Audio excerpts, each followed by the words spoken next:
ప్రతిరోజు వాళ్ళకి బ్రేక్ఫాస్ట్ పెట్టి ప్రతిరోజు మధ్యాహ్న భోజనం కూడా పిల్లలకు పెట్టి మంచి చదువులను అందించే బాధ్యత నేను తీసుకుంటా, రాష్ట్ర ప్రభుత్వం తీసుకుంటుంది. మీ పిల్లల చదువుల బాధ్యత నాది. అదేవిధంగా ఈనాడు రాజీవ్ ఆరోగ్యశ్రీ రాత్రి పగళ్ళు కష్టపడడం వల్ల, సమయానికి తిండి లేకపోవడం వల్ల, సమయానికి నిద్ర రాకపోవడం వల్ల నడి వయసులోనే ముసలితనంలో వచ్చే సమస్యలు, ఆరోగ్య సమస్యలు మీ కార్మికులకు వస్తున్నాయి. అందుకే రాజీవ్ ఆరోగ్యశ్రీతో పాటు మీ ఆరోగ్య సమస్యల్ని ఉచితంగా వైద్యాన్ని అందించే బాధ్యత రాష్ట్ర ప్రభుత్వం తీసుకుంటుందని చెప్పి ఈ సందర్భంగా కార్మిక సోదరులకు నేను తెలియజేస్తున్నా. అదేవిధంగా ఈనాడు నిర్మాతలతో మీకు ప్రతిస్తంభన వచ్చింది.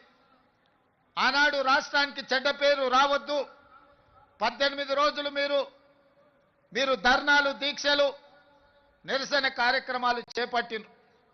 నేనాడు నిర్మాతల మండలిని కూడా పిలిచి చెప్పిన, ఆ కార్మికులు కష్టపడితేనే మీరు నిర్మాతలుగా నిలదొక్కుంటారు. దర్శకులకు చెప్పిన, మీరు రాణించాలి అంటే వాళ్ళ టాలెంట్ కూడా పెరగాలి, వాళ్ళని మీరు కుటుంబ సభ్యులుగా చూసుకున్నప్పుడే మీరు రాణించగలుగుతారని దర్శక నిర్మాతలకు నేను చెప్పడం జరిగింది. ఆ తర్వాత మిమ్మల్ని పిలిచాను, కూర్చున్నాను, మాట్లాడినాను. మిమ్మల్ని అర్థం చేసుకోవడానికి, మీ సమస్యల సహేతుకతను అంచనా వేయడానికి ప్రయత్నం చేసిన. అందుకే ఈనాడు మీతో కలిసి ఆ రోజే చెప్పిన, నేను నా ఇంటికి మీరు రావడం కాదు, మీ ఊరైన కృష్ణానగర్కి నేనే వస్తా. ఎక్కడెక్కడి సుదూర ప్రాంతాల నుంచి వచ్చే వాళ్లకు ఒక అమ్మలాగా ఈ కృష్ణానగర్ ప్రాంతం మిమ్మల్ని హక్కున చేర్చుకుంటుంది. ఇక్కడ నుంచి ఎదిగినోళ్ళు ఎంతో మంది ఉన్నారు. ఇక్కడ ఆరోగ్యం దెబ్బతిని ప్రాణాలు కోల్పోయిన వాళ్ళు ఈ కృష్ణానగర్కు ఉన్నది. ప్రతి ఒక్కరికి ఒక కన్నీటి చరిత్ర ఉన్నది. అందుకే ఈ కష్టాలను వీలైనంత మేరకు 100% తీరుస్తా అని నేను చెప్పను. ఎందుకంటే నేనేం దేవుడిని కాదు, మానవుడినే. తప్పకుండా ప్రభుత్వం చేయగలిగిన పనులు తప్పకుండా చేసే బాధ్యత నేను తీసుకుంటా. అదేవిధంగా వేదిక మీద ఉన్న మిత్రులకు, మీ సంఘ నాయకులకు సూచన చేస్తున్నా, కార్మికుల కోసం ఒక వెల్ఫేర్ ఫండ్, ఒక వెల్ఫేర్ కోసం ఒక వ్యవస్థను ఏర్పాటు చేసుకోండి. దానికి రాష్ట్ర ప్రభుత్వం నుంచి అప్ ఫ్రంట్గా 10 కోట్ల రూపాయలు ఆ వెల్ఫేర్ ఫండ్ కింద నేను డిపాజిట్ చేస్తా.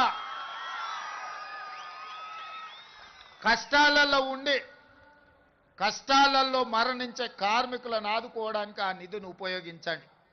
ఇదే కాదు, ఈనాడు మీ శ్రమతో ఏర్పడే పెద్ద పెద్ద సినిమా నిర్మాతలు, హీరోలు వాళ్ళ సినిమాల టిక్కెట్ల ధరలు పెంచడానికి నా దగ్గరకు వస్తుంటారు. నేను నిర్మాతలకు చెప్పిన, మరి పెంచిన దాంట్లో కొంతైనా కార్మికులకు వాటా ఉండాలి కదా అని. రాష్ట్ర ప్రభుత్వం సినిమా టిక్కెట్ల ధరలు పెంచితే హీరోలకు ఆదాయం వస్తుంది, నిర్మాతలకు ఆదాయం వస్తుంది. కార్మికులకు మాత్రం ఒక్క రూపాయి కూడా అదనంగా రావడం లేదు. అందుకే ఈ వేదిక మీద నుంచి మీకు మాట ఇస్తున్నా, ఆ ఆదాయంలో 20% కార్మికులకు ఇస్తేనే రాష్ట్ర ప్రభుత్వం జీవో ఇస్తుంది. మీ శ్రమతో సంపాదించే ప్రతి రూపాయిలో మీకు వాటా ఉండాలి, మీకు భాగస్వామ్యం ఉండాలి. ఈ వేదిక మీద నుంచి మా అధికారులకు నేను ఆదేశాలు ఇస్తున్నా, రేపటి భవిష్యత్తులో ఎంత పెద్ద నిర్మాత అయినా, ఎంత ఇన్ఫ్లుయెన్షియల్ పర్సన్ అయినా, రాష్ట్ర ప్రభుత్వం అదనంగా టికెట్ల ధరలు పెంచితే వచ్చే ఆదాయంలో 20% నా కార్మిక సోదరుల కుటుంబాలకు వెల్ఫేర్ ఫండ్ కింద వాళ్ళకు ఆ నగదు బదిలీ జరిగితేనే, ఆ ఒప్పందం ప్రకారమే మా రాష్ట్ర ప్రభుత్వం జీవో ఇస్తుంది. ఈ నిబంధనలు నేను సవరిస్తానని చెప్పి ఈ సందర్భంగా కార్మిక సోదరులకు నేను మాట ఇస్తున్నా. ఎందుకంటే మీ శ్రమతోనే, మీ కష్టంతోనే ఈనాడు సినిమా గొప్పగా రాణిస్తుందంటే, మరి ఆ సినిమాకు అత్యధికంగా కనక వర్షం కురుస్తుందంటే మీ శ్రమ ఉన్నది కాబట్టి అందులో మీకు భాగస్వామ్యం ఉండాలనేది నా ఆలోచన. మిత్రులారా, ఇవాళ కొన్ని ఇంతకుముందు మా సోదరులు చెప్పిండ్రు, సార్ మాకు ఇండ్ల గురించి ఏదైనా చూడాలని.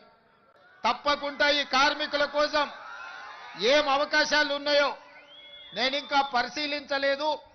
తప్పకుండా మీ ఇండ్ల కోసం ఏం సహాయం చేయగలనో నేను ఒక్కసారి అంచనా వేసుకున్న తర్వాత